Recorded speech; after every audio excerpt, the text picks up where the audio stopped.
युद्ध विराम हो गया है और अब इजराइल और हमास ये हिसाब किताब लगा रहे हैं कि आखिर किसका कितना नुकसान हुआ। और इस मौके पर फिलिस्तीन के अखबारों की तरफ से एक बहुत बड़ा दावा किया गया और दावा ये कि इजराइल को 10 गुना ज्यादा नुकसान हुआ है। इजराइल की सेना ने इस तरह के दावों को हमेशा से फर्जी बताया है, लेकिन जो दावे हमास और हिजबुल्लाह ने किए हैं उस पर चर्चा पूरी दुनिया में शुरू हो गई है।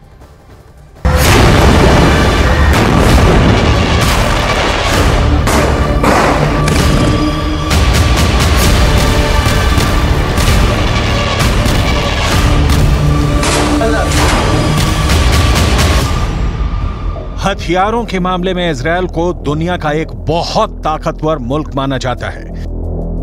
इजराइल का एरो एयर डिफेंस इतना ताकतवर है कि इजराइल दावा करता है कि अगर 2000 किलोमीटर दूर से भी कोई मिसाइल इजराइल की तरफ लॉन्च होती है तो मिसाइल लॉन्च होते ही इजराइल का एयर डिफेंस सिस्टम एक्टिव हो जाता है। जब तक इजराइल अपनी एयरफोर्स के माध्यम से गाजा पट्टी पर बमबार्डिंग करता रहा, तब तक इजराइल के सैनिकों के मारे जाने की संख्या का आंकड़ा लगभग स्थिर रहा।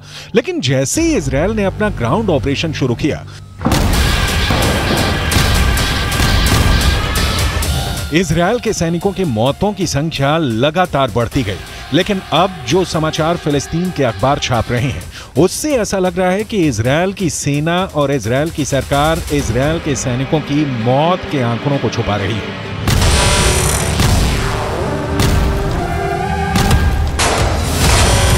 फिलिस्तीन क्रॉनिकल नाम के एक अखबार ने इजराइल के मिलिट्री सिमेट्री यानी इजराइल के सैन्य कब्रिस्तान यानी वो जगह जहां पर इजराइल के सैनिकों को दफन किया जाता है, उस जगह के डायरेक्टर डेविड वार्नर बरूच का एक इंटरव्यू छपा है। इस इंटरव्यू में इजराइल की मिलिट्री सिमेट्री के डायरेक्टर डेविड वार्नर ने कहा है कि इजराइल के अंदर हर घंटे एक इजरायली सैनिक का शव कब्रिस्तान में दफन होने के लिए आ रहा है।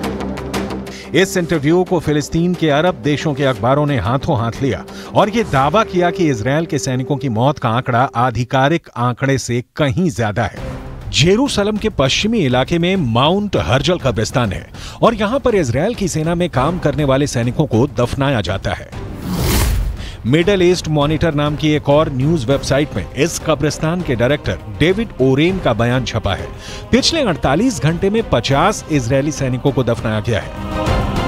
यह चौंका देने वाली बात है क्योंकि इजराइल ने दावा किया है कि 7 अक्टूबर से अब तक इजराइल के करीब 400 सैनिक मारे गए हैं। इनमें से करीब 80 सैनिक गाजा के ग्राउंड ऑपरेशन में मारे गए हैं, करीब 10 सैनिक लेबनान के बॉर्डर पर हिजबुल्लाह से लड़ते हुए मारे गए हैं और 300 से ज्यादा सैनिक 7 अक्टूबर और उसके बाद एक हफ्ते तक इजराइल के अंदर हमास के आतंकवादियों से सीधे लड़ते हुए मारे गए हैं।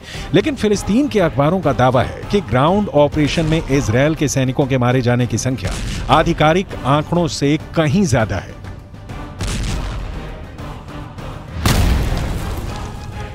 अगर इजराइल के मिलिट्री सिमेट्री यानी सैन्य कब्रिस्तान के डायरेक्टर डेविड वारेन के आंकड़ों को सही माने और इस हिसाब से अनुमान लगाएं कि हर घंटे में एक सैनिक की मौत हो रही है, तो इजराइल के ग्राउंड ऑपरेशन को लगभग 30 दिन हो चुके हैं। एक दिन में 24 घंटे होते हैं, यानी 30 दिन में 720 घंटे होते हैं। अगर इजराइल के सैन्य कब्रिस्तान के डायरेक्टर के मुताबिक हर घंटे में एक सैनिक की मौत हो रही है, तो इसका मतलब यह है कि अब तक ग्राउंड ऑपरेशन से 30 दिनों में 720 सैनिकों की मौत हो चुकी है। यह सिर्फ एक अनुमान है, इसकी पुष्टि नहीं की जा सकती है। इतना ही नहीं, हिजबुल्लाह ये दावा करता है कि लेबनान के बॉर्डर पर जो जंग चल रही है उसमें हिजबुल्लाह के 80 लड़ाके मारे गए हैं, जबकि इजराइल के करीब 10 सैनिक मारे गए हैं। जबकि हिजबुल्लाह को सपोर्ट करने वाले देश ईरान के सर्वोच्च नेता खामनेई भी ये बयान जारी कर चुके हैं। इजराइल के ज्यादा सैनिक मारे गए हैं, लेकिन इजराइल आंकड़ों को छुपा रहा है। अब ऐसे में सवाल ये उठता है कि क्या वाकई में इजराइल की सेना अपने मारे गए सैनिकों के आंकड़ों को छुपा रही है?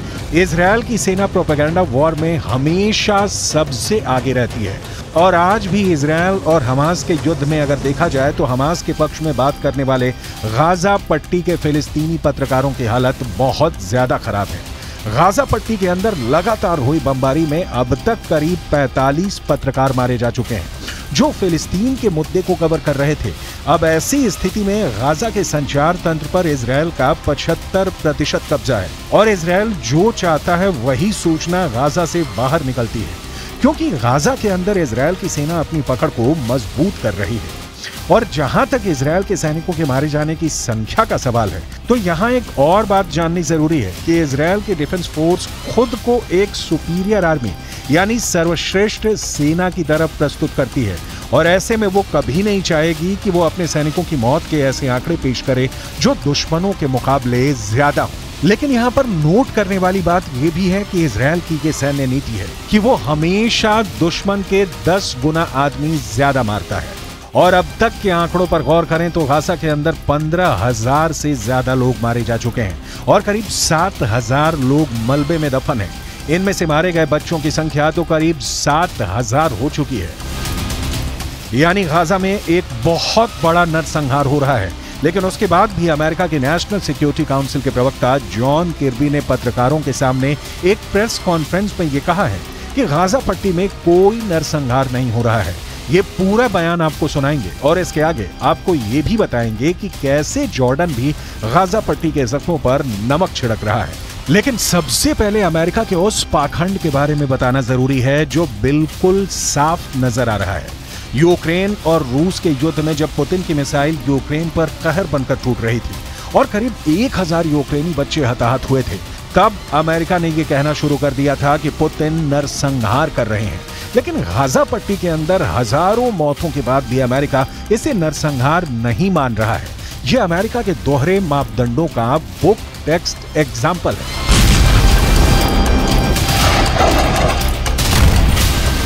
Hamas wants, make no mistake about it, is genocide. They want to wipe Israel off the map. They've said so publicly, more than one occasion. In fact, just recently. And they've said that they're not going to stop. What happened on the 7th of October is going to happen again and again and again. And what happened on the 7th of October? Murder, slaughter of innocent people in their homes or at a music festival. That's genocidal intention.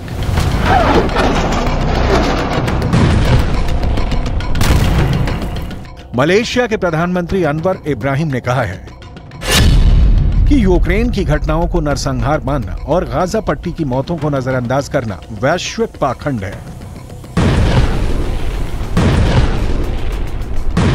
दूसरी तरफ अगर देखा जाए तो अब तक Gaza पट्टी के अंदर 30,000 से ज्यादा लोग घायल हैं और गाजा पट्टी के अस्पतालों की हालत क्या है ये पूरी दुनिया को नजर आ रही है। जॉर्डन ने गाजा पट्टी के घायल लोगों के लिए इजिप्ट के अंदर एक फील्ड हॉस्पिटल बनाया है। किंग अब्दुल्ला के बेटे खुद इस अस्पताल की निगरानी करने के लिए गए। लेकिन आपको जानकर हैरानी होगी कि इस फील्ड हॉस्पिटल में मात्र 40 बेड हैं, जबकि गाजा के अंदर 30,000 से ज्यादा लोग घायल हैं। और इन हालातों में एक फील्ड हॉस्पिटल में मात्र 40 बेड का इंतजाम लोगों के साथ एक क्रूर मजाक है।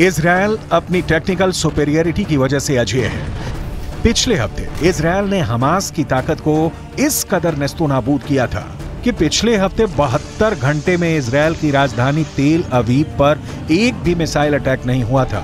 और जब सोमवार को तेल अवीव पर एक मिसाइल अटैक हुआ तो जहां से मिसाइल अटैक हुआ उस रॉकेट लॉन्चर को भी गाजा के अंदर जाकर इजरायल ने तबाह कर दिया। ये इजरायल की ताकत है। हमास के प्रवक्ता अबू उबैदा की माने तो हमास के लड़ाकों ने इजरायल के 350 से ज्यादा बख्तरबंद गाड़ियां और टैंकों को उड़ा दिए हैं। हमास का दावा तो ये है कि इजरायल के 150 मरकाबा टैंक उड़ा दिए गए हैं। हमास तस्वीरें भी जारी कर चुका है लेकिन फिर भी हमास की पकड़ गाजा से इसलिए ढीली पड़ चुकी है क्योंकि हमास के बड़े बड़े हेडक्वार्टर्स पर इजराइल ने टैंक चढ़ा दिए हैं। इजरायल ही नहीं, अल शिफा अस्पताल में काम कर चुके डॉक्टर भी ये मानते हैं कि अल शिफा में हमास का हेडक्वार्टर हो सकता है। टाइम्स ऑफ इजराइल अखबार ने यह दावा किया है कि फ्रांस 24 नाम के एक न्यूज चैनल पर एक ब्रिटेन के डॉक्टर ने इंटरव्यू दिया है। इस डॉक्टर ने 3 साल तक अल शिफा अस्पताल के अंदर काम किया था। गाजा के अल शिफा अस्पताल में काम करने वाले इस ब्रिटिश डॉक्टर का दावा है कि अल शिफा अस्पताल में कई ऐसी जगहें थीं जहां पर उसे जाने के लिए मना किया गया था। ये कहा गया था अगर वो वहां प्रतिबंधित क्षेत्र में जाएगा तो उसे गोली लग सकती है। टाइम्स ऑफ इजराइल ने दावा किया है कि अल शिफा अस्पताल के अंदर हमास का हेडक्वार्टर होने का दावा करने वाले ब्रिटिश डॉक्टर ने अपना नाम नहीं बताया है क्योंकि उसे डर है कि ऐसा करने पर गाजा के अंदर मौजूद उसके सहयोगियों को हमास मार सकता है।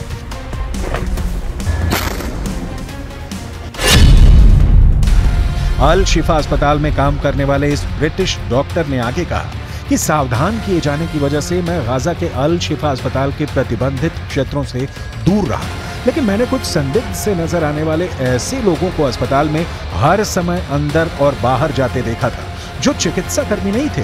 ये लोग अस्पताल के बेसमेंट के अंदर जाते थे। The first time our forces entered the Shifa complex, they went in with a bomb-sniffing dog, and they discovered a truck full of ammunition. After revealing the shaft by the D9, they saw a circular opening, and they couldn't see all the way down at the time, but further investigations and tools lowered down it revealed that this is a 10-meter deep shaft that leads to a corridor. At the end of that corridor, there's a blast-proof door with a shooting hole at the top of it. And our forces, after making sure that all defense mechanisms are dismantled, have opened that door that leads to another door that goes deeper into the complex. The understanding that this tunnel goes under the hospital.